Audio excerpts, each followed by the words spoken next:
Nothing I have to say is worth all of this. For those of you who are wondering, outside of the classroom, this bandage is just some minor surgery on my head. All is well.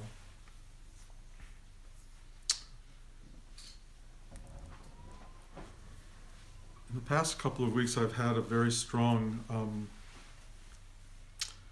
don't know what you want to call it, channel opening, if you will, to myself, to ourself, the self. It was profoundly affirming.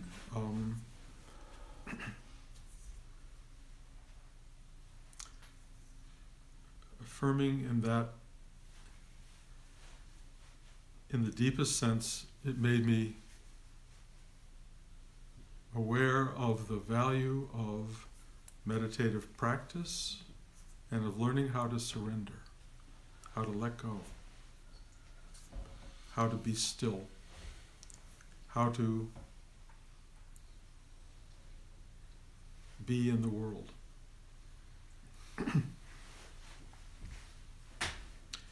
In a sense, the world is nothing but a school of how to be you in the most open and fundamental aspect of what and who you are, which goes on a long journey through this ego-minded self-centeredness, this being of deep self-regard, into something that becomes open and compassionate and loving to others, and then realizing that others are who you are. This is the journey that we're on. It's a journey into opening to the what is. There was a moment where I referred to it as this is that, which is a profound understanding, but then I was corrected and it just said this is this. Period. Everything that you are looking for, everything that you are hoping for, everything that you imagine is right here. This is the totality, period. And you are either open to and available to this in some absolute and fundamental way, or you are obstructed by your own delusions, dramas, fantasies, fears, doubts, etc.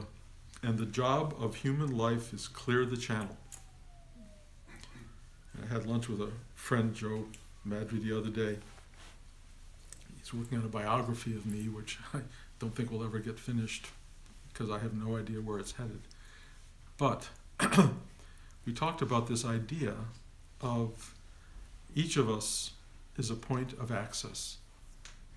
A point of access to the infinite, endless truth of being, the endless unknown, the endless unknowable, this ever-changing, ever-constant truth. And some of us filter that light, if you will, or channel that light directly into the world through lots and lots of practice and time and effort and devotion, and some of us obstruct it continually. No one does it as a bad guy. No one is a bad guy. I mean, there are people who act badly, but it's commonly referred to as ignorance. Profound ignorance of one's absolute channel to the truth of being. And if you don't experience that channel, the goal, the opportunity, the purpose, the value of human existence is to get in touch with it, to find your way to this enormity of what you are. It's the whole of what we're doing. And people who have found their way, who have become, if you will, conduits of that phenomenal truth, they are points of access for everyone else to try to find their own path to that same spot. All of the goodly, kindly, saintly people in the world who know what this is do their best to give you a moment of access. A moment of access that can expand and enlarge and ultimately become a point through which it will avail itself to others. This is a really interesting weekend for me because 50 years ago yesterday, I met Rudy in the afternoon, and I met Blanche in the evening. How that occurred, I have no idea. But 2 points of access intersected and gave me a life. And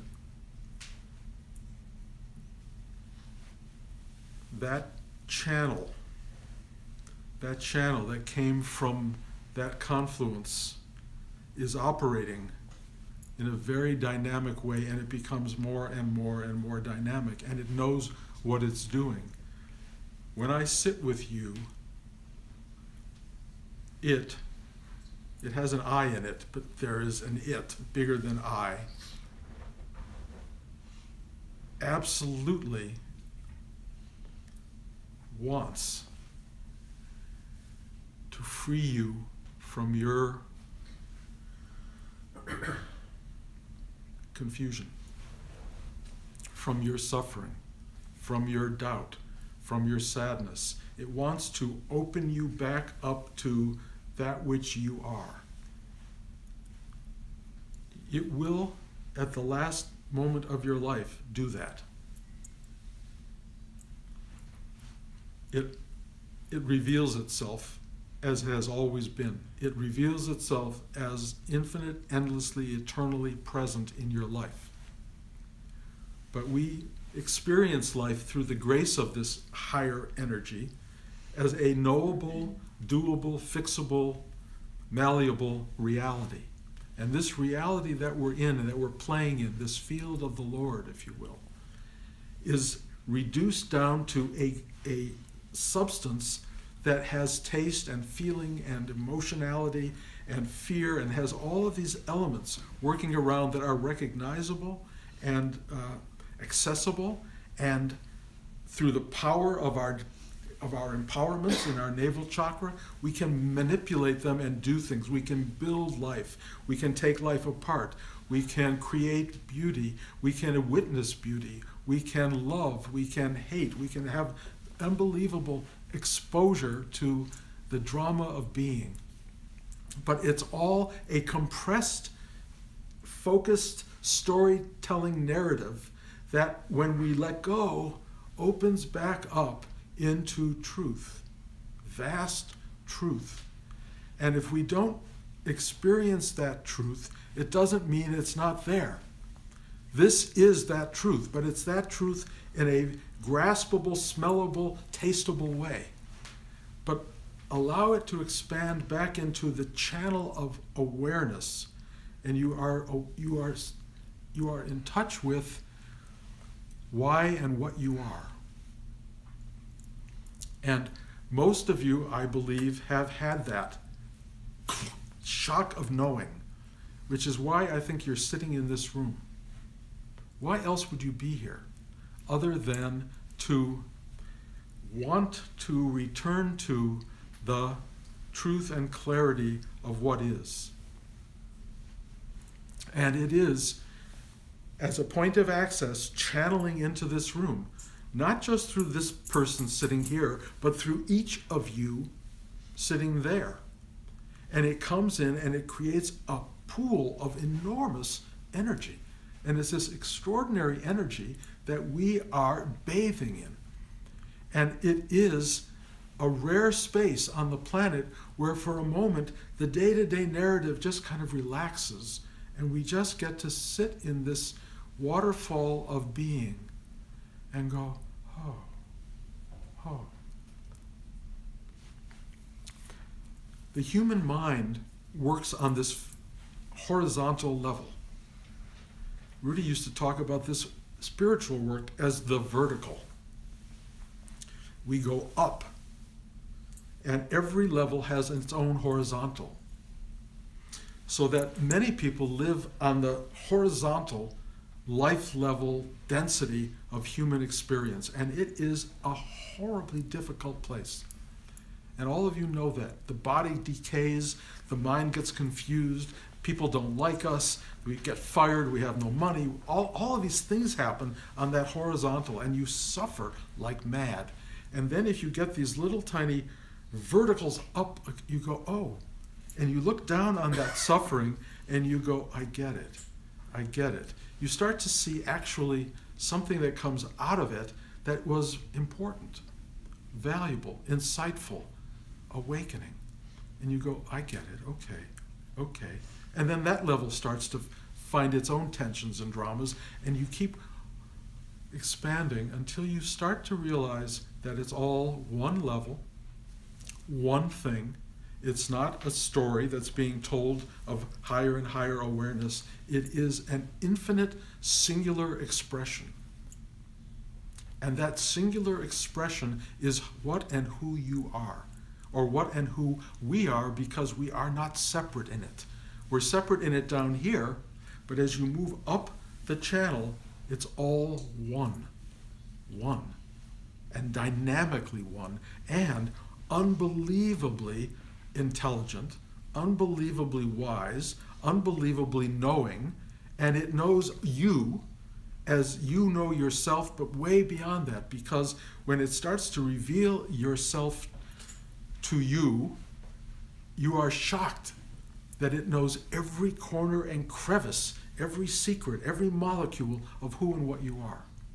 And if there is a you and an it, which is the dynamic most people experience, that little you is hugely ashamed and fearful of how much is known, of all these little tiny horrible choices that you've made in your life, these moments that you hide from in yourself, that you don't want to accept. There's all these crevices of shadow inside you that are suddenly exposed to this vast light of you.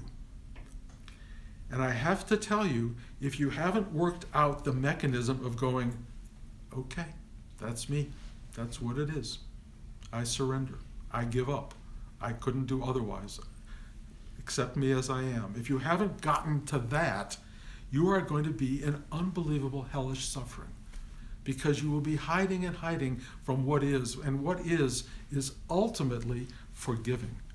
And the only way to be forgiven is for you to forgive. Forgive you and forgive everyone.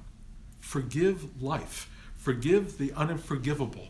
To let go of everything that is afraid, to let go of everything that is feeling guilty, that feels that it didn't know how to do it, that it did it wrong, that made the wrong choices. You let go of that. And what happens when you let go of all of that stuff is called liberation. Freedom from the burden of being you.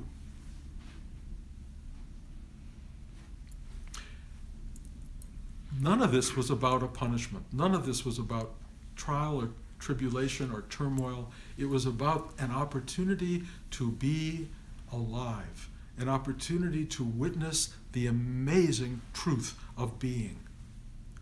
That's what this is. It's an opportunity to become part of that which you have always been, to witness the truth of all of this, and to look at it with the wonder and eyes of a 2-year-old and the wonder and eyes of a 90-year-old. To experience the whole spectrum of what it means to be alive and embodied and temporary. This is what we're here for. And when you realize how much you serve the larger truth in your journey to be here, you start to forgive yourself for all the stuff you could never have understood, never have worked out better. You start to go, what can I do? That's the way it is. And you surrender and surrender and surrender. And so when this thing lifts you back up into its arms, into its embrace, instead of going like this, like, oh no, what did I do wrong? You just go, yes. You go, yes. My experience of being lifted up was just a reminder of everything I'm telling you. I had forgotten how big it was. I had forgotten how intimate it was, how immediate it was. And the word "was" is a mistake because it's an "is." And it was so loving and affirming, and basically said, everything I have done is what was to be done. I understood that my sitting for 50 years, my meditation, my heart opening, my chakras opening, my teaching, all of that had become acceptable to the what is. It had become the way through which it was able to enter into the density of our horizontal life and begin to bring light and uplift and joy, if you will, or simplicity or clarity or love, and help infiltrate the density of daily life so that it could begin to lift off a little bit and begin to feel the core element of deep gratitude and love that is felt for each of you. If you don't feel this, it's not because it's not there, it's because you're too lost in your own noise. You're too lost in your own distraction. You're too caught up in the world. And everything has been telling you that from day one, from Shakespeare to Jesus, on and on, the teachings, Buddha, trying to tell you all of this. And some of you, enough of you are listening that you're hearing this again from another voice. All of these are these huge points of floodlights of light coming into the dark density of the human experience and saying, surrender, let go, open up, open your eyes, open your heart, open your mind, open your gut to this whole vast universe that we are in, and understand that you are not simply a part of it, you are one with, unsubtracted from, you are absolutely connected to and the very essence of all that is. Whew. What to do with that?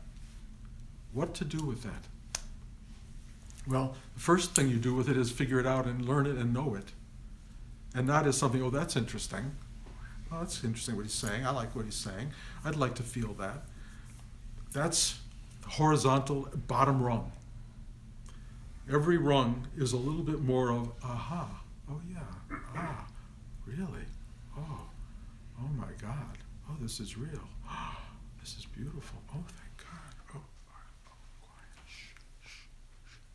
Just be. Shh.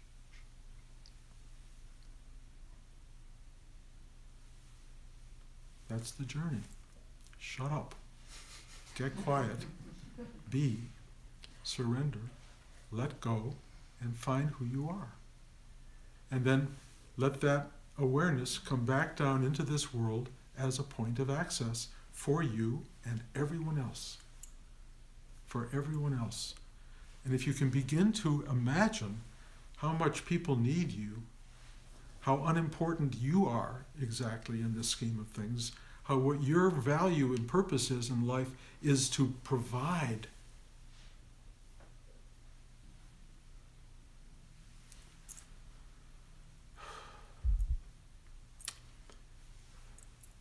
Our separateness is the problem. We are not separate from each other at all. I know it doesn't look like that.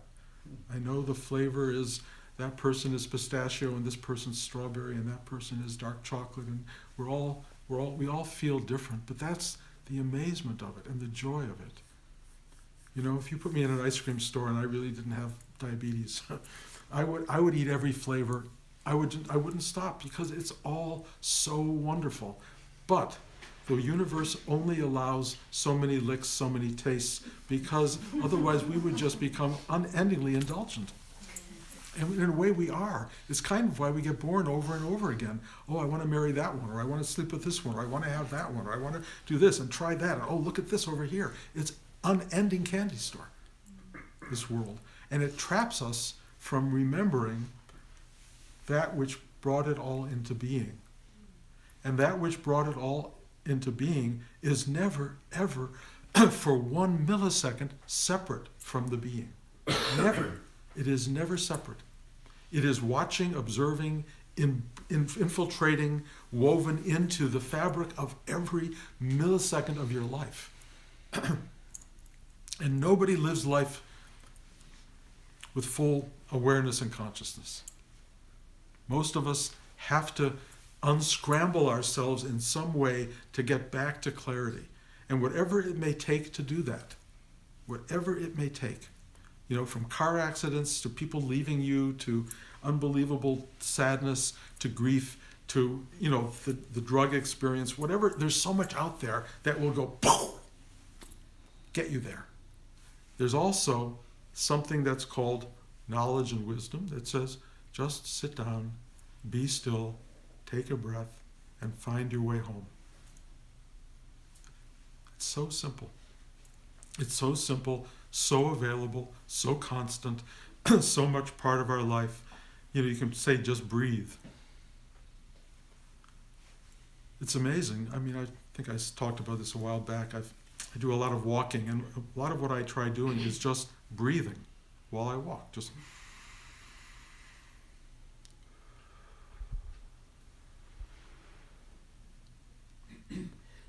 if I could transfer the joy that comes out of that breath to you, just hand it over. Trust me, I would do that. But in a way, I am doing that. It is so simple. It's just a piece of information. Go for a walk and breathe. I like it better than sitting and breathing. It's more dynamic. I walk and I breathe, and every exhalation brings me closer to the letting go that is at the center of life. One is the inhalation and the creation of being, and the other is letting it all go. And we all know life is having and losing, getting and leaving, giving up. We have to know how to balance those forces. We have to know how to let go graciously. And the more you inhale and love and embrace your life, the harder it will seem to let it go. On the other hand, when you realize nothing ever is lost,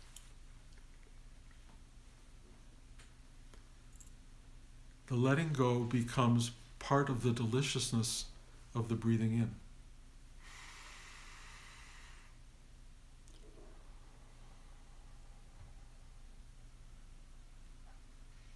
I watched my father-in-law in his last 3 breaths, and they went out.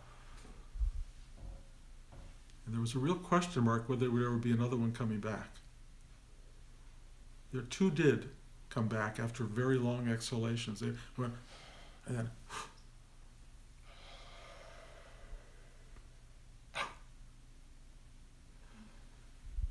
and the last one didn't come back. I watched that and I said, I get it. I get it. It's fearsome giving over to that last breath. But ultimately, 1, you have no choice. But 2, there's something that goes, if you can get there, thy will be done. I surrender. I hand myself to you. I give myself back to what is. I free myself from the dream of this wonderful life into something that brought it into being. We're on that ride, everybody. We're on that ride. And we are either acknowledging it and involving it and engaging it, or we are blind to it. Being blind to it is not wise.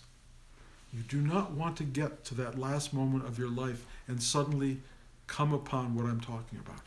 It's late in the game. It's common. People do it, and it may be fine. It may be fine.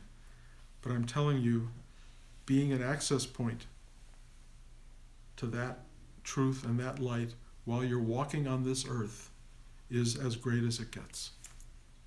And it may be what we're supposed to learn how to do. So, as a point of light speaking to you, listen to me. Do what I'm talking about. This is not hard. It's not hard. Find your way into the still pointedness. Breathe, open, say yes. Don't be afraid of the world. Don't be afraid of the unknown. Don't be afraid of the uncharted territory. It's all uncharted. It's just happening. And yes, at some point you will be demolished. You will be taken away from all of this. But, and I promise you this, when you get taken away from this horizontal density into the space that generated it, it's not a loss, it's nothing but gain. Nothing but gain. You go back to the what is, and it incorporates everything of what was. Everything. So, how many hours of this do you want to hear? It's enough. The message is out there. I don't know what more to say. I can't stand that I sit here every week and try to say it again in a different way, but I do feel I have become a little more empowered in the last few weeks. I cannot tell you why, to just put it out there in a big way. This is really, really important, valuable, meaningful, worth it. Worth committing a life to discovering. What you're doing by showing up here is you will not regret ever, because you're on your path to being a point of light in the world, a point of access for yourself and others. So thank you for coming.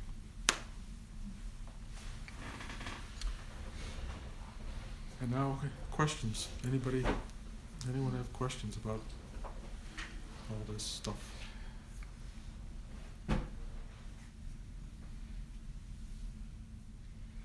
What do you see as the biggest blocks that we have? Ignorance. We're just we come into this world, I told you in the introductory class, we drink mother's milk and we go, oh, this is good. We like it here, and we start to taste all these things and get committed to it, and then we start discovering there's stuff we don't like, like mother's milk doesn't come exactly the time you want it, and you start crying and yelling, and then the crying makes you feel good in some funny way, which I've never understood, but it empties you out and fills you up, and then the milk comes and it's as delicious as ever, and then it just starts going from there, and you're very caught in the materialized world. We're all caught. It's so amazing, this world. It's so amazing. We hardly ever stop to see it anymore, but it's really incredible, and we really love it. And it's a temporary creation, and the temporariness gives it beauty and gives it preciousness, and it also betrays us because we can't keep it. But that's how it works. So we get caught, and in getting caught, and we get caught in a body that starts to feel pain, and you get to my age, and you spend all your time suddenly dealing with bodily problems.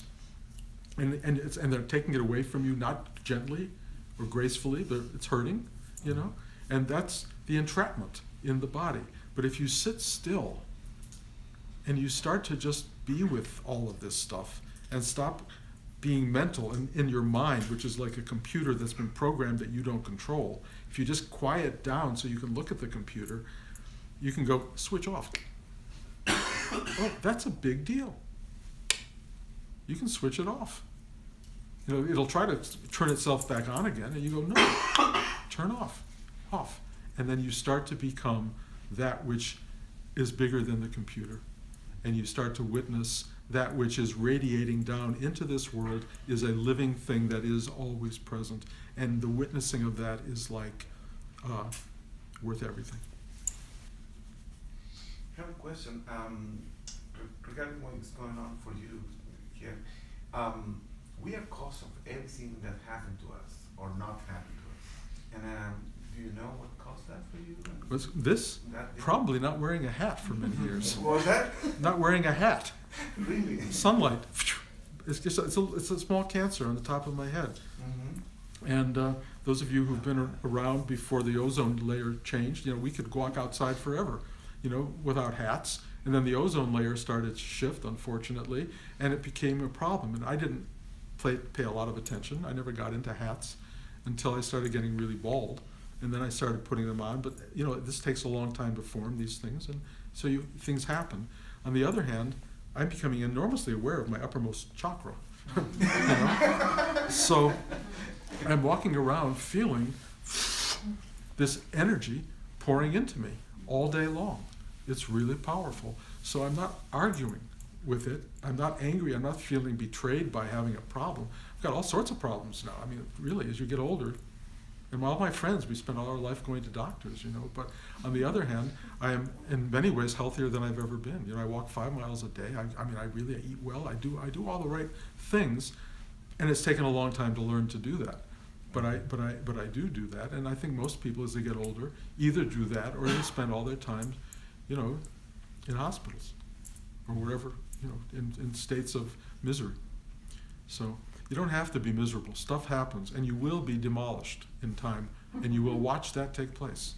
Yeah.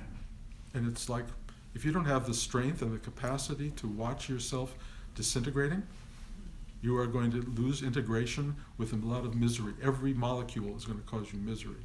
If you have learned to say, yes, you watch it with amazement. Wow, they're taking that, and this, and that, and this. Blanche and I are at the point where we both walk into the room to say, I can't remember. And we walk out of the room, and we have literally no idea why we just were there. And that happens all the time now. It's not like once in a while we go, whoa, that was weird.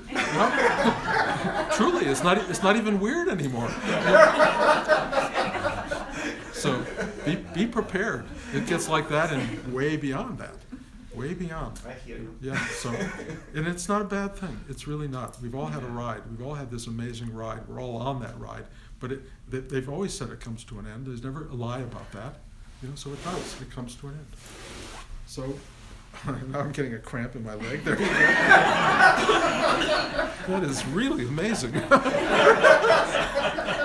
Wow. Okay.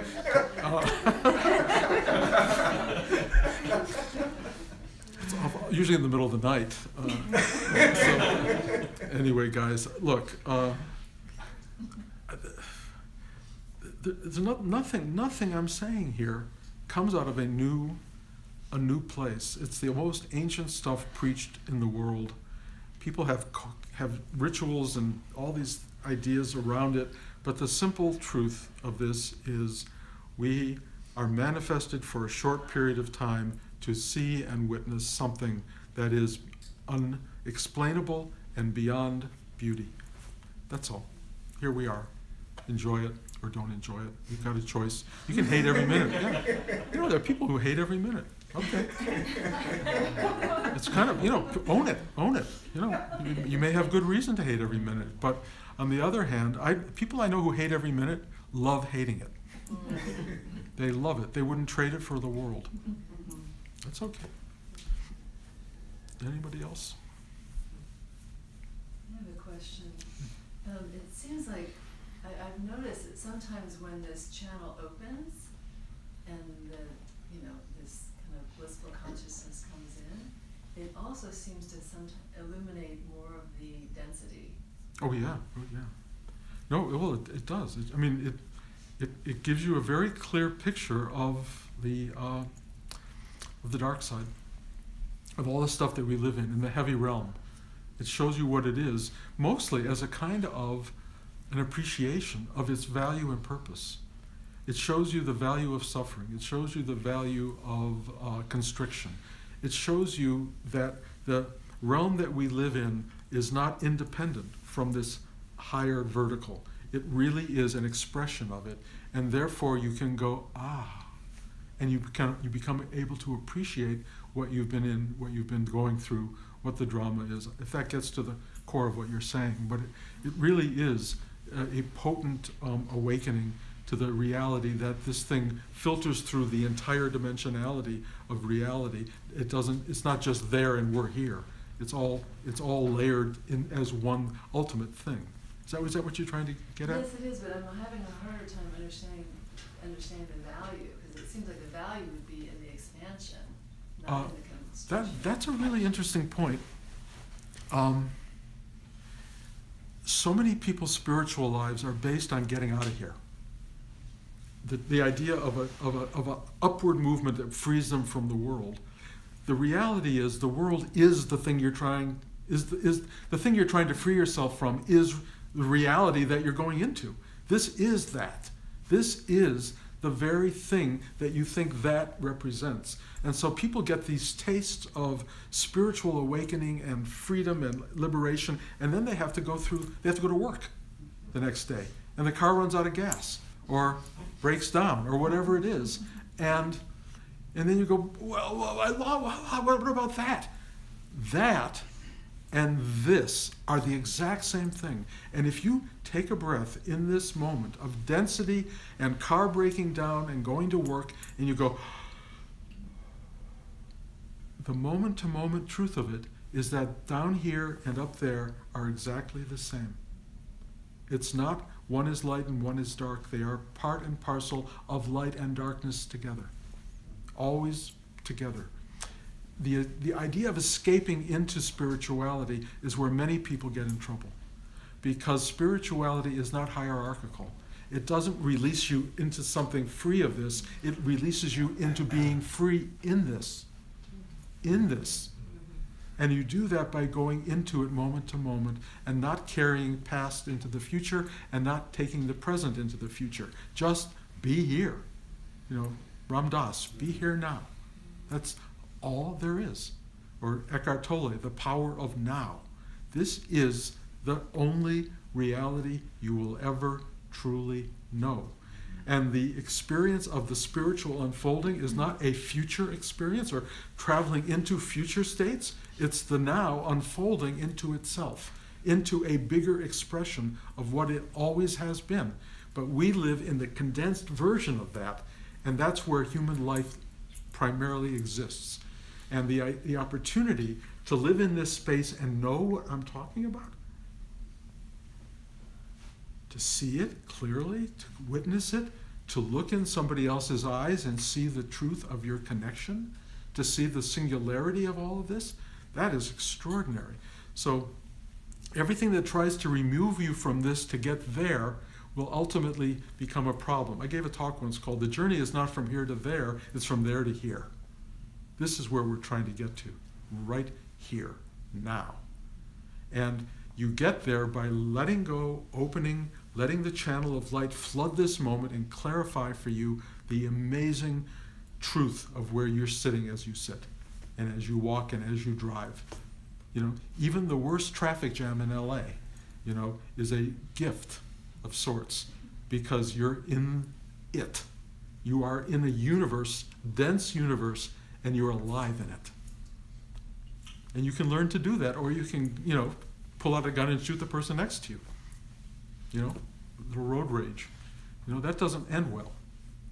What does end well is take a breath and look at all the colors in the cars around you. I'm really learning to look and see and touch and taste the world in whatever form it presents itself. Not the way the mind wants to interpret it, but the way it is. And it's endlessly rich, endlessly fascinating, and full of discovery. One discovery after another, and you walk around constantly going, wow. Does that help a little? It does help. I think the thing is, the expansion has that sense of peace with it. The contraction does not have. Yes, but it does. Just enter into the now and you will find total peace. The now is peaceful. The worst of it is peaceful. In its own, you have to really enter into it. There are moments where, I've had them recently of real pain, where you just, it's not peaceful in a way, but I can see myself looking at it, observing it, being present with it, and that present tense, which has to be animated moment to moment, that present tense is not pain. That present tense is observing pain. The pain and the observation may seem like the same thing, but the observation is still and the pain is active. But the observation itself is a witnessing that has great compassion, quietude, stillness, and allows things to exist without a reaction to them. And that's very powerful. Worth learning. Anyone else? Brilliant minds. Thank you, guys. We'll be back. When are we coming back? Last weekend in October. Last weekend in October. We have a big agenda. We're going to Indiana University next week, the end of next week. They think I'm a graduate of the film program, but didn't even have a film program. But they are honoring me and showing my films and having me talk to classes. I graduated in instructional systems technology. And I even to this day can't tell you what that is.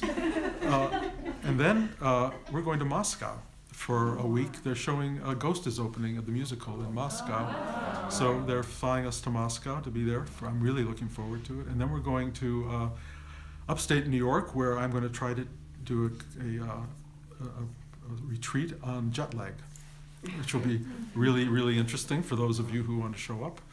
And then we'll be back here, and then a week or so later we'll be in this room. So I look forward to showing up, and then I'm going to get very quiet for a while and not do very much, but you'll see me once a month if all goes well. Thank you.